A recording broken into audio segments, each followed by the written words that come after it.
desta manhã que nós queremos meditar está em Mateus capítulo 25.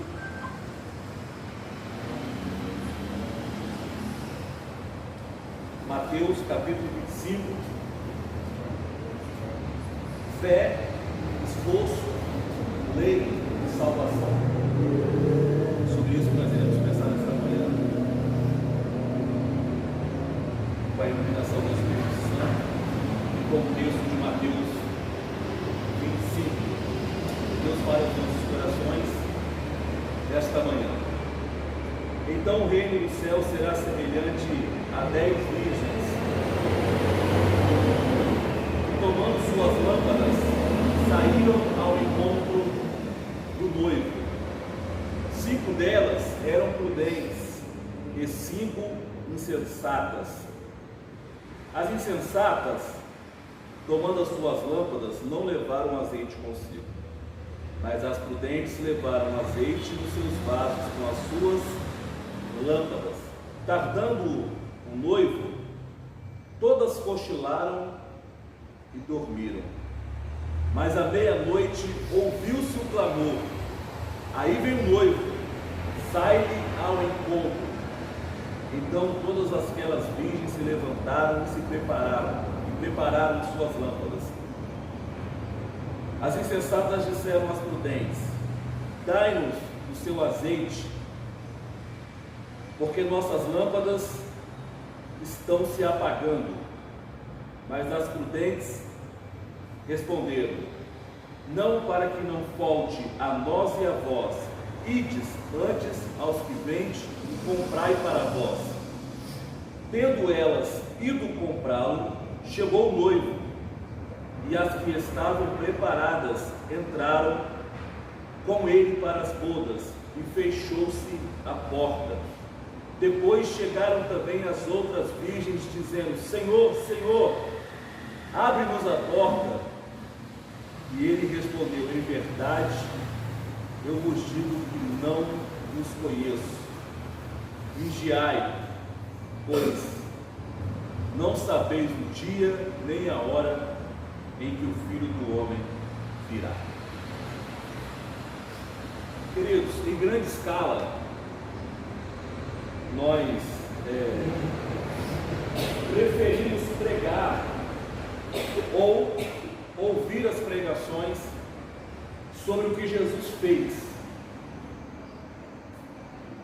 muito mais do que pregar sobre o que Jesus pregou ou ouvir sobre o que Jesus pregou. Quando a gente prega sobre o que Jesus fez, nosso coração se alegra muito mais. Quando a gente ouve, por exemplo, dizer que Jesus acalmou a tempestade, fica tranquilo, Deus vai acalmar a tempestade da sua vida também. Quando a gente ouve a história de Lázaro, que estava morto e ressuscitou, que alguém diz: ainda que os seus sonhos estejam mortos, dê o seu poder para ressuscitar. Nosso coração se alegra ao ouvir pregações sobre aquilo que Jesus fez. E foram muitos milagres que Jesus fez. Ele não só andou sobre as águas, não só ressuscitou a Lázaro, como também curou várias pessoas, como a mulher do fluxo de sangue, como o paralítico de Betesda, como o cego de Jericó, como o cego de nascença, e vários outros milagres. Mas em Mateus 25, é uma pregação sobre o que Jesus pregou, é falar sobre o que Jesus falou, de forma que Mateus 25 é de certa maneira um alerta. As pessoas que acreditam que Jesus é o Messias, Filho de Deus, e que desejam estar na eternidade com esse Messias, Filho de Deus. Então Mateus 25 é um alerta. Pregar sobre Mateus 25 é pregar sobre o que Jesus pregou. E aqui nós vamos encontrar fé, esforço, lei e salvação. Fé, para acreditar que Jesus vai voltar. Porque à medida que o tempo vai passando e as informações vão chegando e o mundo vai evoluindo, e a inteligência artificial vai tomando conta da coisa toda, a impressão que a gente tem é que as pessoas vão desacreditando desta promessa. E, por incrível que pareça, talvez até algumas pessoas dentro da comunidade cristã também vão desacreditando. E faz a comparação de que a volta de Jesus está na morte da pessoa, e que não é um evento, porém isso aqui é um evento. E a Bíblia, ela vai nos falar sobre esse dia. Quando Jesus está ensinando em João 14, ele diz assim: não se turbe o vosso coração, crede em Deus, crede também em mim. Na casa do meu Pai há muitas moradas, e se não fosse assim, eu teria dito a vocês, mas eu vou e vou preparar-vos lugar, e quando eu for e este lugar estiver preparado, eu voltarei outra vez e vos buscarei, para que onde eu esteja, estejais vós também. Então nós temos uma promessa do retorno de Jesus, proferida pela boca do próprio Mestre. Ele mesmo disse que ele voltaria. E depois, Paulo vai reforçar essa ideia, nos ajudando a entender de que forma isso vai acontecer. Aí nós lemos na carta aos Tessalonicenses, no capítulo 4, Paulo dizendo a seguinte frase: gente, não quero que vocês sejam ignorantes acerca daqueles que já dormem, ou seja, daqueles que estão morrendo, né? Porque se nós cremos que Jesus morreu e ressuscitou, se nós cremos que Jesus morreu e ressuscitou, assim também Deus trará para ver aquele que nele está dormindo. Porque, dada a palavra de ordem, o mesmo Senhor descerá do céu com a lamenta e voz de arcanjo e a trombeta de Deus. Então aqueles que morreram em Cristo Jesus ressuscitarão, e depois nós, os que estivermos vivos, seremos transformados e arrebatados para encontrar com o Senhor nos aires. E assim estaremos para sempre com o Senhor. Portanto, consolai-vos aos outros com esta palavra. Então Paulo ele vai fortalecer aquilo que Jesus disse em João 14. Jesus disse: eu vou voltar. Aí Paulo explica como será essa volta.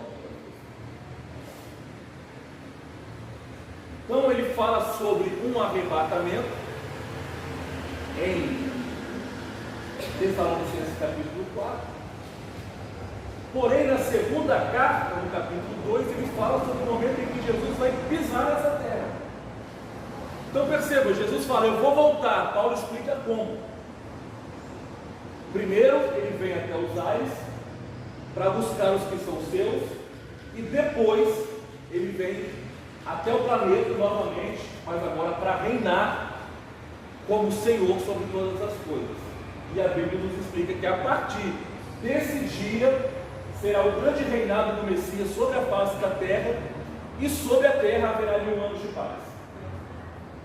Então precisa ter fé para acreditar nisso, porque isso está registrado na palavra de Deus.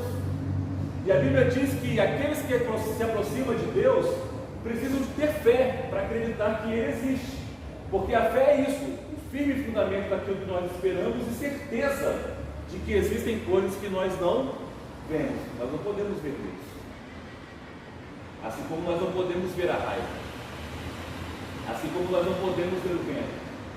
Então existem coisas que nós não vemos, mas que existem, e a fé é a comprovação da existência de Deus. Por isso nós precisamos de fé para acreditar naquilo que está escrito no livro de Deus. E o livro de Deus diz: olha, Jesus irá voltar. E Mateus 25 diz exatamente isso. É o momento em que o noivo chega para buscar a noiva, que é representada pela igreja, para este casamento da igreja com Cristo, para que o mesmo estejam juntos para toda a eternidade. Então o primeiro ponto é fé, o segundo é esforço. Porque você vai perceber que na vida, às vezes, o básico é suficiente, mas em outras vezes o básico não é suficiente. Nós temos 10 virgens, e elas estão igualmente ataviadas ou vestidas, elas estão igualmente indo para o mesmo evento, esperando o mesmo casamento, esperando o mesmo noivo, vivendo no mesmo lugar, na mesma geografia, no mesmo ambiente, estão juntas na mesma noite, na mesma caminhada, mas 5 vão ser felizes e 5 vão ser infelizes. Por uma razão muito simples: 5 delas não fizeram o básico. É aqui que entra o esforço. Porque nós estamos acostumados como ser humano a fazer apenas o básico. Fez o básico, está resolvido, pronto. Mas às vezes a vida vai exigir de cada um de nós mais do que o básico. E a gente precisa entregar, quando a vida exige de nós, mais do que o básico. Essa é a razão pela qual, por exemplo, vou dar um exemplo prático aqui. Numa empresa tem uma crise, alguns são dispensados e outros não. Quais são aqueles que são dispensados? E quais são aqueles que permaneceram? Os dispensados, obviamente, aqueles que estão fazendo o básico. E os que permaneceram são aqueles que, além de fazer o básico, fazem mais do que o básico, fazem mais do que aquilo que teria pedido. Então existem situações na vida que o básico não será suficiente. Casamento, por exemplo, quais são os que sobreviveram? Aqueles que estão fazendo mais do que o básico. Tem gente que diz assim: não, mas eu fiz tudo certinho, eu não entendi por que deu errado. Então, às vezes, a vida estava exigindo mais do que o básico, mas por alguma razão, talvez por preguiça, ou talvez por sonegação, ou talvez porque nós estávamos sendo devorados pelo poder do capitalismo, pela intenção de ganhar dinheiro, nós não fizemos mais do que o básico e nós não entregamos aquilo que a vida estava exigindo de nós. Aqui nós temos uma história bem clara sobre isso. Está todo mundo igual, vestido igual, são iguais, todas elas são virgens, ninguém foi imaculada, está todo mundo à espera do noivo.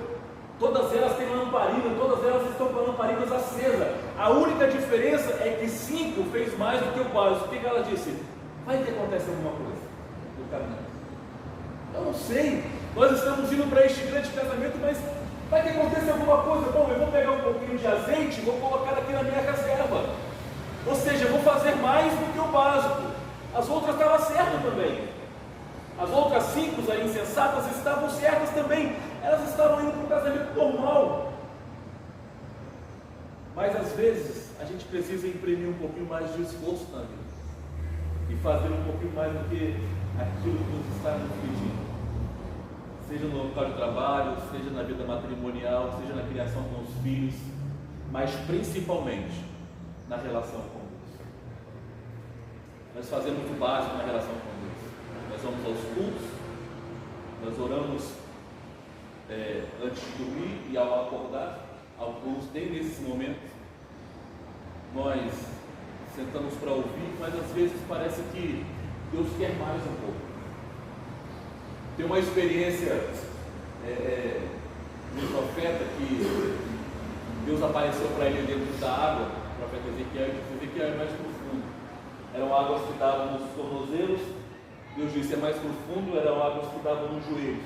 Deus disse: é mais profundo. Águas que davam no lombo, a coluna lombar. Deus disse: é mais profundo. Até que ele começou a nadar e ele entendeu o que Deus queria dele. E quando ele começou a nadar, ele chegou do outro lado do rio e viu como as plantações e as árvores eram frutíferas e verdejantes como havia prosperidade. Sempre é mais profundo um pouquinho.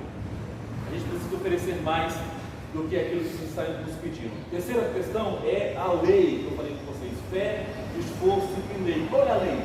Na Terra existem várias leis. Por exemplo, na Terra existe uma lei que diz o seguinte: alguém tem que morrer para que outros possam viver. Para que aquele churrasco aconteça, significa que algum animal foi morto. Para que aquela galinhada apareça no domingo, alguma ave foi morta. Para que aquela salada esteja no nosso prato, alguma planta foi morta. Por isso que Jesus morreu, para nos dar vida. O sacrifício dos animais encobria os pecados, mas o sacrifício de Jesus foi perfeito. Jesus morreu para que nós tivéssemos vida, porque na terra alguém precisa morrer para que outros possam sobreviver. Se você não se alimentar, você morre. Essa é a lei. Os animais, a mesma coisa. Os mais ferozes devoram os mais fracos. É a lei da sobrevivência. Alguém tem que morrer para que outros possam viver. E aqui é a lei da reatividade. Em Mateus 25 se aplica a lei da reatividade. Você não deu o básico, portanto você ficará de fora. Porque o noivo chegou depois de tardar e era quase meia-noite, então ouviu-se um clamor dizendo: aí vem o noivo, sai ao encontro. Então todas elas se levantaram, todas elas estavam com as lâmpadas acesas. Porém, as insensatas disseram: opa, nossa lâmpada está se apagando, não vai dar para chegar até lá. Pediu então as que tinham e disse: dai-nos o seu azeite. Qual foi a resposta? Não, para que não falte a nós e a vós. Aí a Bíblia diz que aquelas que estavam preparadas entraram e comemoraram, e celebraram e foram felizes. Porém, aquelas que foram comprar porque não haviam se preparado, quando voltou a porta estava fechada. E ainda que batessem e dissessem: Senhor, Senhor, como que diz, eu te reconheço como Senhor. Porém, Jesus disse: eu não te reconheço como servo. Infelizmente a porta está fechada, eu não conheço vocês não poderão entrar. Aí Jesus termina esse texto dizendo: vigiai, porque não sabeis o dia nem a hora em que o Filho do Homem virá. E sejam todos preparados. Deem mais do que o básico, faça mais do que o básico, se esforce, nutra a sua fé e acredite que Jesus voltará para buscar a sua igreja. Termino dizendo sobre salvação: a sua fidelidade salvará apenas você e não poderá salvar a outros. Por mais bem intencionado que a gente esteja, por mais de vontade que eu tenha que a minha filha seja salva, a minha fidelidade não a salvará e nem a fidelidade dela me salvará. Ide e comprai, para que não falte a nós e a vós. A experiência de salvação é totalmente individual. Eu não posso dar do meu azeite a você. A experiência da salvação é exclusivamente responsabilidade nossa. Cada um dará conta de si. Nem fé, esforço, lei e salvação. Vamos estar em pé para a gente orar, por favor. Deus, na manhã desta terça-feira, nós glorificamos o Teu nome neste lugar. Dizemos que Tu és bem-vindo aqui e a Tua palavra também, Deus. Dizemos que nós te amamos e que nós aguardamos estar contigo por toda a eternidade. Nós clamamos pelo socorro do Senhor sobre as nossas vidas, para que o Senhor nos ajude, Deus, a manter a fé, acreditando na promessa que é viva, santa e perfeita da volta do Senhor. Deus, nos ajude a entregar mais do que o básico. Nos eleve, meu Deus, a condição de esforço, onde nós entregaremos muito mais do que aquilo que estão nos pedindo. Nós cantaremos muito mais, nós pregaremos muito mais, nós iremos orar muito mais, nós buscaremos muito mais a Tua face, Deus. Nos ajuda, Senhor, a viver este Evangelho. Nos prepara, Deus, que estejamos todos preparados para a glória e louvor do Teu nome, porque a lei que nós queremos viver é a lei do recebimento na eternidade, por estar preparados para esse grande dia. Nós oramos por salvação, Deus, para que não só nós, mas para que todos aqueles que estão na nossa casa sejam tocados pelo Teu Espírito e igualmente se preparem para este encontro, para que assim, Deus, nós e toda a nossa casa e toda a nossa família estejamos para sempre na eternidade. Abençoe esse dia, abençoe essa empresa, todos que aqui trabalham, que as portas estejam abertas, nós entregamos tudo ao Teu cuidado, que esta semana seja uma semana de bênçãos do Senhor sobre todos que aqui estão. Nós oramos assim em nome de Jesus. Amém. Amém, meus irmãos. Deus abençoe, está encerrado em nome de Jesus.